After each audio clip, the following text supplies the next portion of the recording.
welcome to the Meeple Mentor YouTube channel. I'm Jared, and with me is Holly.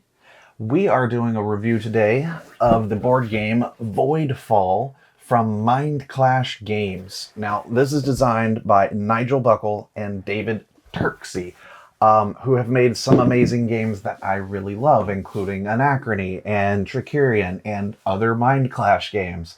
MindClash, if you're unfamiliar, is known for making really complicated, very heavyweight Euro games with a lot of components, a lot of rules that tend to play for a long time.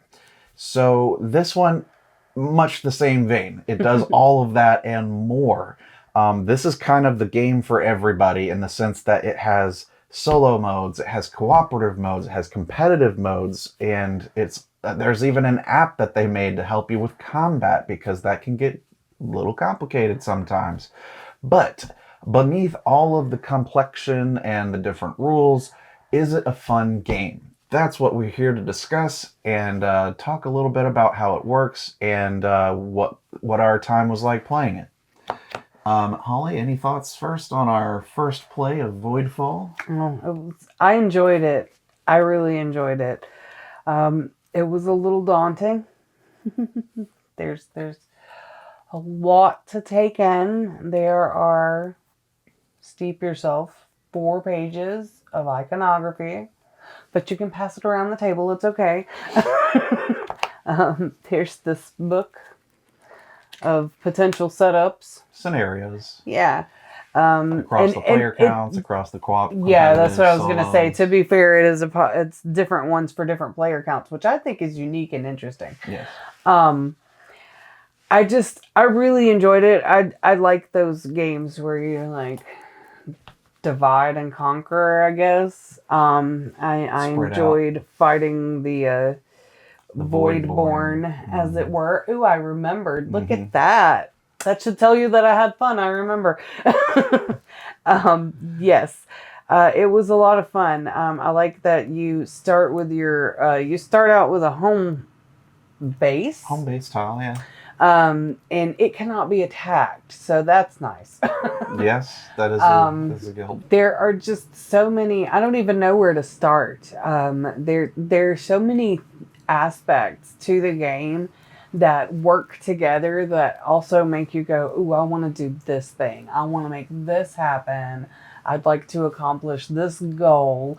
I enjoy it when I have a game like that, where I have a set goal. That's why I'm always like, what's my goal? I know sometimes I sound like an actor.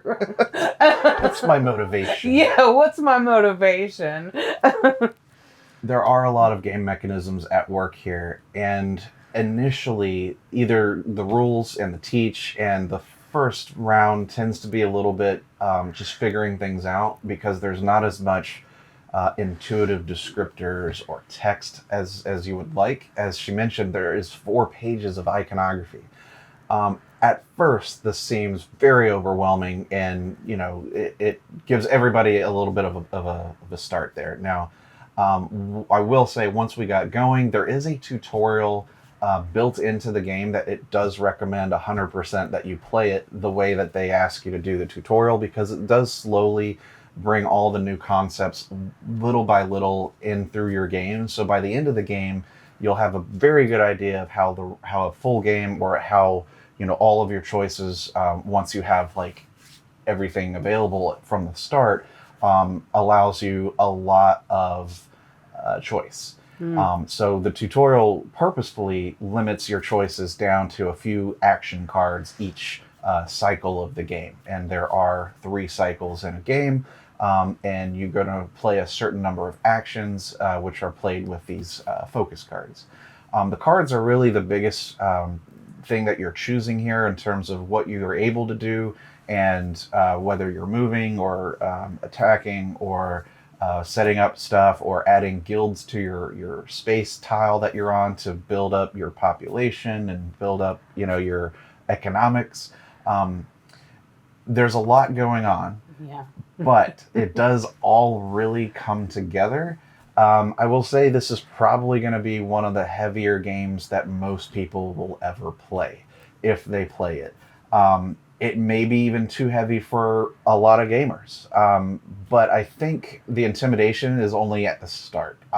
Truly, if you can get through the tutorial game, it totally makes sense. Agreed. In fact, I will say this early in the review right now that once we finished the tutorial, everybody was A, having a good time, and B, really wanting to play it again. I'm pretty sure we did play it again the next day. And we said, you know what? We have a game day tomorrow. Do we just want to leave this set up and then pick a new scenario, new houses to be, and then just play it again? Because now that we all know what's going on, we don't have to do the rules again. Like, we'll be able to get, hit the ground running, and everybody's enjoying the game. So we decided we would play it back to back. So we did one day and another game the next day. Make sure you understand your character. I played the second game in challenge mode. Yeah, there are different complexity ratings and abilities for each house or each character that you can be, and they do tell you how complex it's supposed to be. I still did okay. She did very good, very good. I'm very proud of her. And yeah, for as complex a game as this was, we had a lot of very high scores. That's one of my favorite things. That's one of my favorite things is the scoring because it's extremely satisfying. You have these things called agenda cards, and they'll give you something when you play them, but that's not my favorite part. My favorite part is they have like 2 to 4 different scoring methods on them that you could just chain off of your board and your home. It's very nice. Yeah. So it literally gives you goals to achieve and to direct your path to. And you can always acquire new agenda cards from the display. There's always one face up visible, and then you could always draw 2 off the deck and pick one. So your choices here are always a lot. And you can basically find whatever gameplay that you are looking for and have a different experience every time you play this game. Each of the houses have unique abilities in different ways that encourages their gameplay, as well as even specialized cards that get subbed out that are unique to their house. So it might be a stronger, more upgraded version of other cards, or helps you specialize in a type of game mechanism. Like, I know it sounds like there's a lot, because going through my head, you mentioned the cards, and I'm like, oh yeah, and the different actions on the cards and the different things that I know it sounds like a lot, but it all works really well together. Yeah. And it's a lot of fun. I got to give a lot of props to the game designers, because I think in any other person's hands, this game could have just fallen apart. Yes. Under its own weight. But I think these guys, with their experience and with like what games they've already done, and how to basically teach this to someone, like the way the rule books are written and the tutorials and all this, is as smooth as you can possibly hope for to learn a heavy game like this. Now, it doesn't take anything away from the fact that it is still a very heavy game, and maybe too heavy for a lot of people. But if you like other MindClash games, like I mentioned, Anachrony or Turczi or something like that, you're going to be right at home with Voidfall. Now, this is, of course, a sci-fi theme, and it's kind of a 4X game, but done in a very Euro way. I think its biggest points that people love in terms of the 4X nature being Euro is that this is one of the few games where the combat is always predetermined.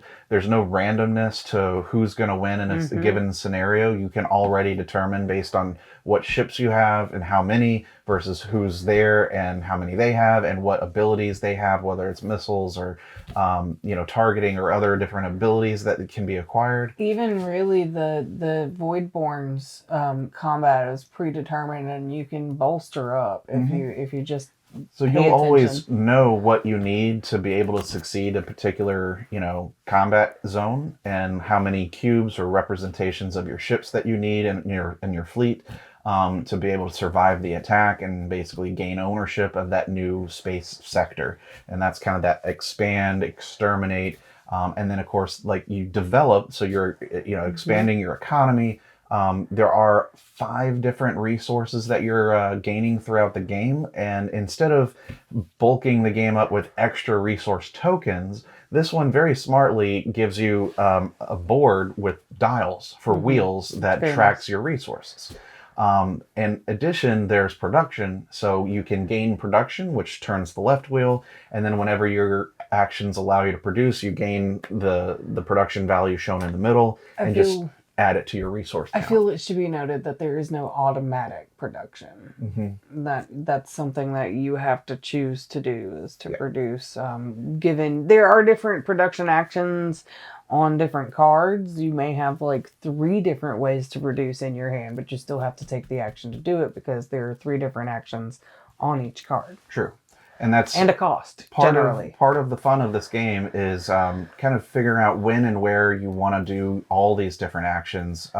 When do you want to produce? When do you want to do certain things? Management. Yes. And it is very fulfilling to be able to do it successfully and do it effectively or efficiently.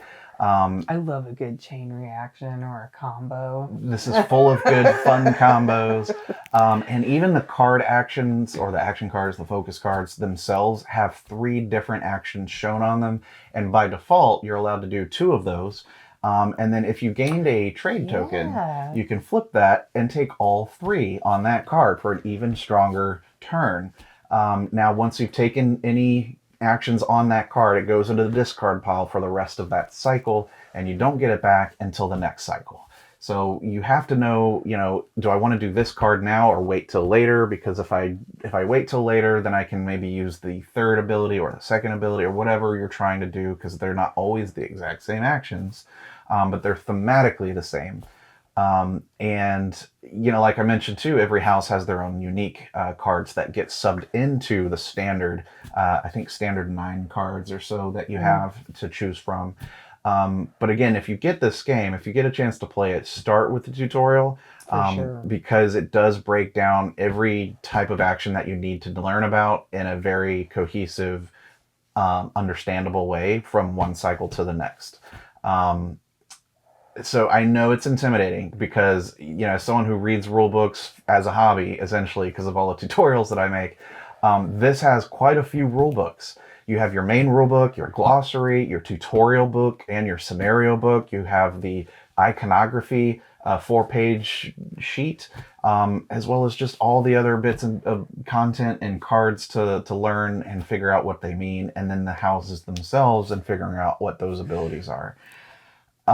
It was not, I will be honest, it was not a fun, few hours figuring out how to understand how to play this game to then teach it to somebody. But once we hit the ground running with the tutorial, everything really started to click. And I was really shocked at how well everything kind of fit together without too much confusion. So again, I got to hand it to the game designers. They knew what they were doing. They knew how to get a very heavy bit of material across, in a easy to understand way in terms of just follow the instructions. So if you skim over the rule books, you're not going to want to skim. You got to read every word in this stuff, and then when you get to the tutorial, just read the bits that are important, and then go back and read the bits that are important for the next part, and you'll be fine. But it's fun. I'm having a great time playing Voidfall. Like I said, after we finished our first game, the tutorial, we all said, now that I fully understand what's going on and how to play and how to be effective on this, I'm having a good time. Can we just play it again tomorrow? And since that way we don't have to reteach anything, that's what we did. We added new roles and a new scenario, slightly more difficult, of course, because it's not the tutorial. And more at our, at our disposal, and choices were just, I was just thinking, I always have a nitpick about a game. Yeah. But I can't think of anything. I really enjoyed this game, you know, and I usually have something that I remember during the gameplay. I'm I'm not sure if I like that. Yeah. But even with everything, it's like a testament as to how well they put it together. Because even with all of those moving parts and hours upon hours of rule books, You did a great teach, and I can't think of anything really that I didn't like about it. I know things that I was jokingly saying during the game, like, I don't like that I don't get production, something like that. But once you dig in and everything starts working as it's supposed to, it's really good. Yeah. Yeah. It's really cool. If you like Euro games, but you also want to mix that or blend it with, sci-fi 4X type stuff with deterministic combat, this might be right up your alley. And again, it's a lot of fun. It plays up to 4 players at one time. You can play it solo. You can play it cooperative. I wouldn't recommend the cooperative more than 2 players personally. It gets to be a little bit not only difficult with the way that they add challenge to it, but I think the cooperative game would probably take a little bit longer, in my opinion. But the competitive game, even at a full 4 players, was just a blast.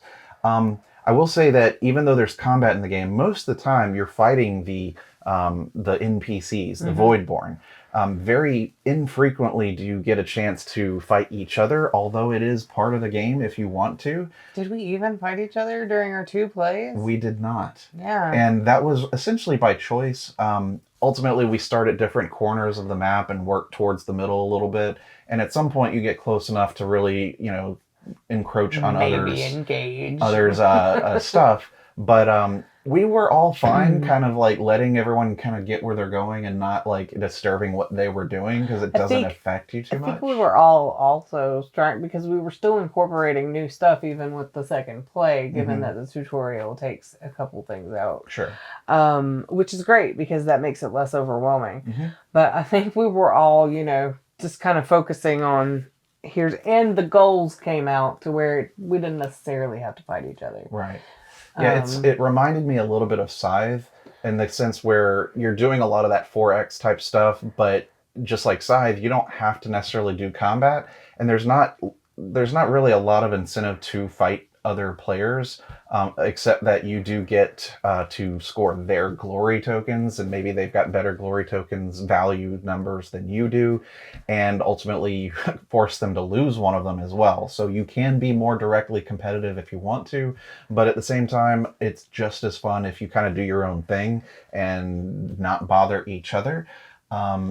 I think the biggest interaction, again, it's a very Euro game. The biggest interaction, if you choose not to do combat with each other, is, choosing the agenda cards and, who's going to go for certain goals before you can get a chance to do them. I think turn order is less important in this game, and particularly if you're not all pursuing a combat. Yeah, so like there's an evaluation point where whoever's got the least amount of influence or points gets to choose first. Do they want to be first, second, third, fourth, that kind of thing. Going first is fine, but I think usually it doesn't matter too much in this game. Yeah. Unless you're both right next to a hex and you both want to get there first. Yeah, Conquest. Yeah. That would be the only thing I could see. Yeah. Really. And like I said, first pick of being able to pick from the available agenda cards that might perfectly match with what you're working on. Yeah, that could be important. So those are the only real, player interaction moments that we experienced in the time that we played. So, but you can add more into it. And that's going to vary depending on who you're playing with.